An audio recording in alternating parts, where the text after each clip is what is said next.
Big, robust guy. See that belly? That little gold circle? Hefty dude. Intelligent. He has a lot of initiative. And the exciting thing about the Revolutionary War was that, unlike in Europe, men could promote themselves to generals based on merit. They were chosen by their abilities. In England, they were chosen by their class. So the first thing I'm going to do is have someone pass out these pictures of Henry Knox to you. And then I want to read you a story. Originally was a Barnes & Noble guy. He ran a bookstore, and lots of people knew him by coming to his bookstore. And as war was on the horizon, he started just reading all these books on war, not just strategies, but he read about ammunition and so forth. And one day, when they were in trouble in the war, they needed ammunition, they needed firepower. And do you remember in one of the quizzes and one of the skits that we did, who was your character, Noah? Cornwallis. Cornwallis was upset about something. He wanted to knock him out. Do you remember what it was? He says, we can destroy those damn whatever they were. Wretched cannons? Wretched cannons, yes. Sorry, wretched. And so the cannons were really upsetting them. And how did they get these cannons? Well, Knox got the idea that since Fort Ticonderoga had been abandoned, it had been won by the Americans, and so the enemy wasn't there, but the enemy had to take off and leave all their cannon behind. And so he proposed the idea of going to get these cannon, which seemed absurd because they were way up north in Ticonderoga, no, you know where, Ticonderoga, and he wanted to bring them back to Boston. So he starts out on this journey, and he decides he's going to go get these cannons, but it's winter. So let's take a look at this trip. He starts out, he gets to Ticonderoga, and that's hard enough, but then he has to haul these cannons back. I don't think I'm in the right place here. I wish I could find my book. Okay, Knox left on November 16, accompanied by a 19-year-old brother, William, and with the authority to spend as much as $1,000. Don't be afraid, he wrote to his wife, Lucy. There is no fighting in this assignment. I am on business only. The first snow fell on November 21st, and in the days to follow, it was obvious that winter had come to stay, with winds as bitter as January and still more snow. The distress within Boston was reportedly extreme. The British were cutting trees and tearing down old houses for firewood, so they were already struggling. Meanwhile, deserters from the American side were telling the British that Washington's army was tired and unpaid. So they're hearing all this stuff going back and forth, as we've already seen in the skit. On December 24, a storm swept across the whole of the province. On December 30, several British ships arrived in the harbor to bring reinforcements. And so here is Knox with this brainy idea to go after these cannons. Now, he had several problems, and I want to read the problem part to you if I can find it. This is so frustrating. I have it all marked beautifully in the book, and this is the wrong book.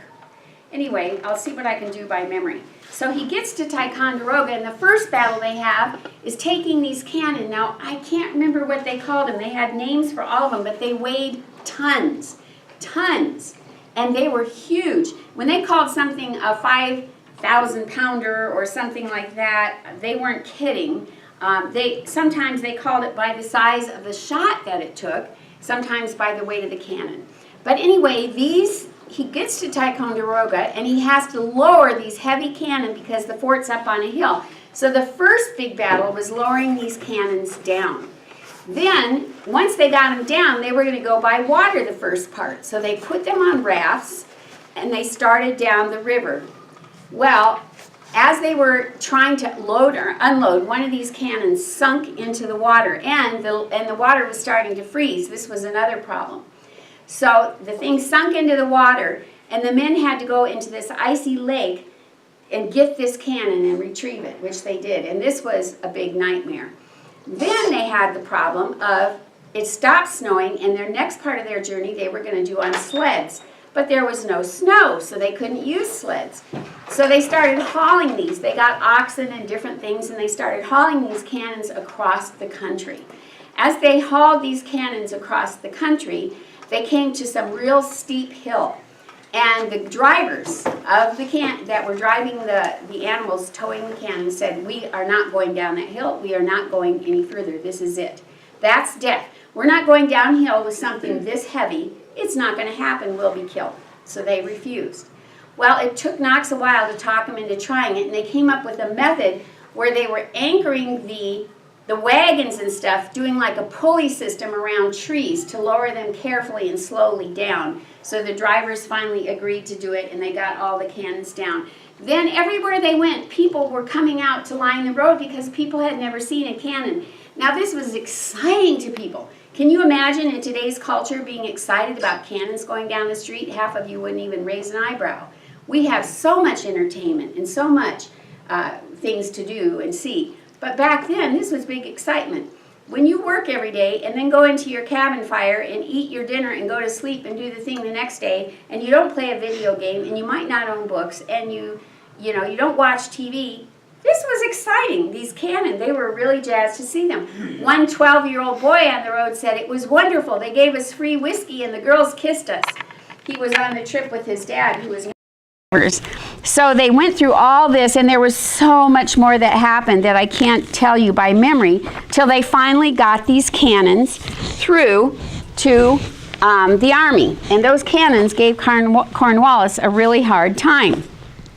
Now, Knox was somewhat overweight. He was tall, and he had, let's see, I think he had lost 2 fingers in an accident, so he would keep his hand wrapped.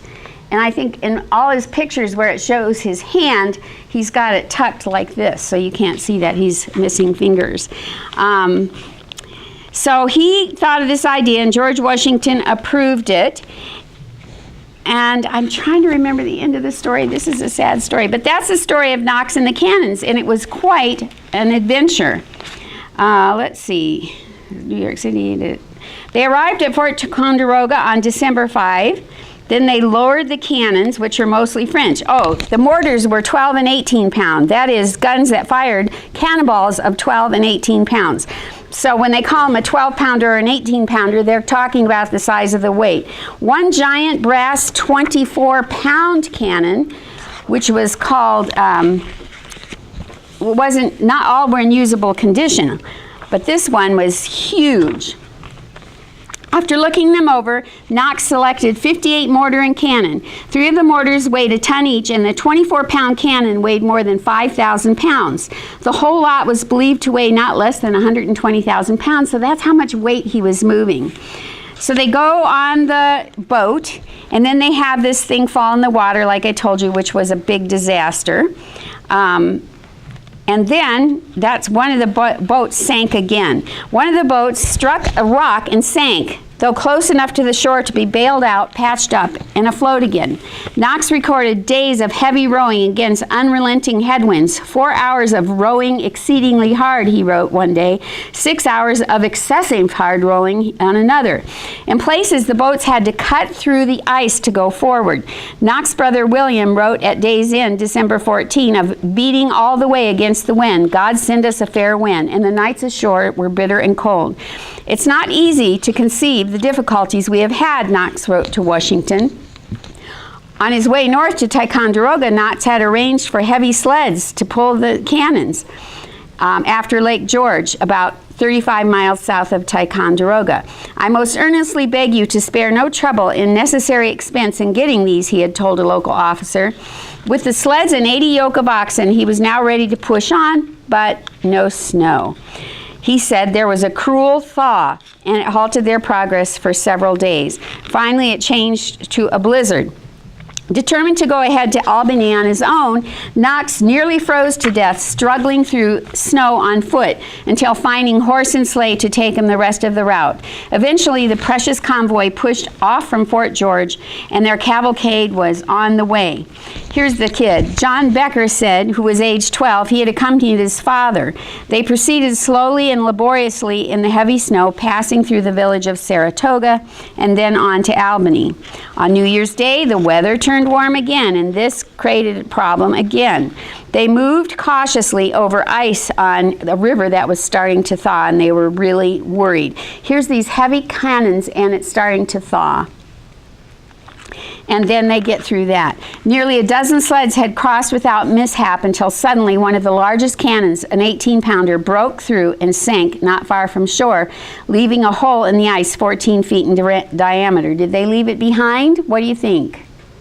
No, they scooted out on the ice again and did this rescue thing. It appeared to me almost a miracle that people with heavy loads should be able to get up and down such hills, reads one of his diaries. So they go on, and they get that one out. At Springfield, to quicken the pace, Knox changed from oxen to horses, and on the final leg of the journey, the number of onlookers grew day by day. The halt came at last about 20 miles west of Boston. Knox's noble train had arrived. Not a gun had been lost. Hundreds of men had taken part, and their labors and resilience had been exceptional. But it was the daring and determination of Knox himself that had counted above all. The 25-year-old Boston bookseller had proven himself a leader of remarkable ability, a man not only of enterprising ideas, but with the staying power to carry them out. Immediately, Washington put him in charge of artillery. So he became a general, and he was in charge of artillery. Mrs. Barnes, you know that piece of paper you brought up to me? I'd like to see that again. There is some good information on there I can share with them. So Knox married a daughter of some loyalists, and her name was Lucy, and she was also a plump girl. And they had quite the love story. They were really close. The sad part is that when the war started to break out, Lucy's parents went back to Britain. And because she was in love with Knox, she decided to stay and marry him, and she never saw her parents again. He was 6 feet tall, weighed about 250 pounds, had a booming voice. He was gregarious, jovial, quick of mind, and highly energetic. Very fat, but very active at 25 years of age. He was born in Boston. His father was a shipmaster that disappeared in the West Indies. Ships used to sink all the time, so this was a dangerous occupation. 9-year-old Henry went to work to help support his mother. Almost entirely then, he was self-educated. And he opened his bookstore. In notices he placed in the Boston Gazette, the name Henry Knox always appeared in larger type than the name of his store. Though not especially prosperous, the store became a great resort for British officers and Tory ladies, a fashionable morning lounge, and its large, genial proprietor became one of the best-known young men in town. John Adams, a frequent patron, remembered Knox as a youth of pleasing manners and inquisitive turn of mind. Are you getting an idea of this? Some of you are only getting an idea from your phone. I want you to listen, okay? I'll take phones.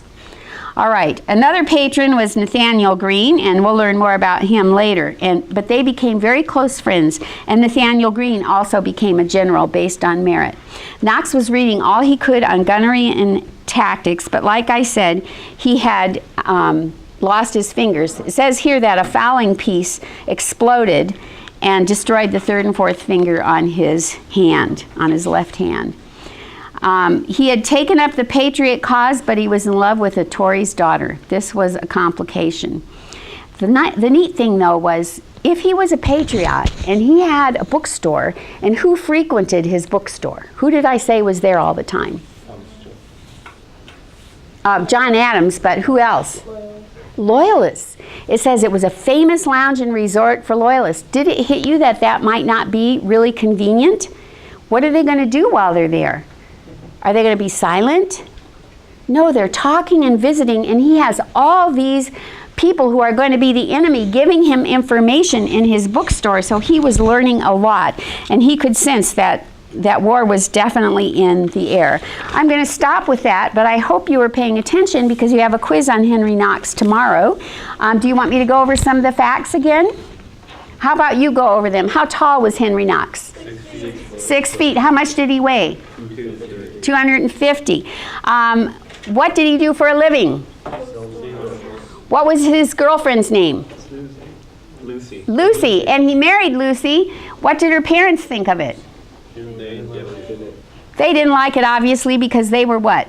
Loyalists. They were loyalists. They were Tories, and they left for... England. Yeah, they left the country. I think they went back to Britain, but you're right. A lot of loyalists did go to Canada. And she married Knox and went through the whole war with him, often going to sites where he was to see him. What happened to his hand? Yes, he got his fingers blown off. What do you like about this story? What do you think of this guy? He's your average Joe. He's your average Joe? Yep. Who thinks that? Who disagrees with that then? Why? He didn't stop when they would lose a cannon, and he got it back. Yes. Kept on going. He was not average. He was a man of tremendous drive and determination. Imagine a 6-foot, 250-pound person wading through the snow on this dangerous route. He would not quit. He helped retrieve those cannon. He had a booming voice. Remember that? He was very commanding, and he had brilliant ideas. But when he first said, "I'll go get the cannon," everybody thought he was out of his mind. He talked to George Washington about what he wanted to do and how he did it. Washington gave him permission, and the guy actually pulled it off.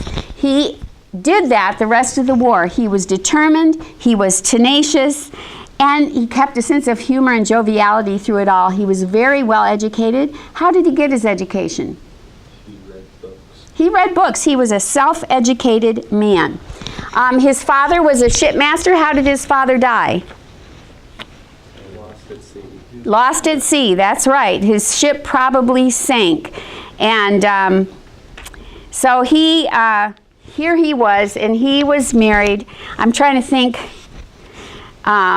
Everybody enjoyed his company. And his bookstore. Do I have a picture of his card on your thing? What's his bookstore called? The London Bookstore, so you know what his business is. Lucy never saw her parents again. He had all kinds of endearing nicknames for her, and I'm trying to remember what some of them are. I think he called her his little charmer. She was very much in personality like Knox. She was vivacious, energetic, plump like him, beautiful face, and a good sense of humor. So that was Henry Knox. Now, what is remarkable about this story, other than the fact that he retrieved these cannons, when we look at how wars had been run traditionally in Europe? Remember, all the colonists were from Europe. What was one of the first things the colonists changed from Europe about how they operated in war? We've talked about this before. What was it? One single capital. What was that? One single capital, like they had a lot of different ones. One single capital, okay. What about fighting style? What had the Americans changed? Native American tactics. Native American tactics instead of wearing red coats and marching straight towards the enemy. Who would want to be in the front row of that, right? And then a white band saying, "Shoot here." I mean, it was crazy. So first we adopted Indian tactics. What about Knox's story shows a different way of running the military than previously had been done traditionally in England? One thing you said was that he was an average Joe, and as far as nobility is concerned, that's true. He was not a nobleman. Well, he operated his military tactics in whatever weather. Yes, that's a really good point. They would always camp in cold weather in winter. You didn't fight when the weather was disagreeable, but he went through all the snow and ice and misery to get these cannons. But one of the most remarkable things is that he, a common Joe as he was referred to, was promoted to be a general. And he earned that promotion by showing his tenacity and his strength, his strong mind, and his ability to follow through till the end. And so one other thing that was very different from traditional war, beside the fighting tactics, was that you could promote by merit. If you were in an army, which would you prefer? Being promoted by your parents' position in life or by merit? By merit. If I was going to lead an army, I would want men that were promoted by merit, because I know then that they knew what they were doing. There are stories of European nobility, their kids getting these officer positions in the war. Some of them were lousy at it. I mean, but they came from real prestigious families, so they got positions and they got officerships. And some of the soldiers, the common people, were very good and should have been promoted. Okay, tomorrow you have a quiz on what we just reviewed.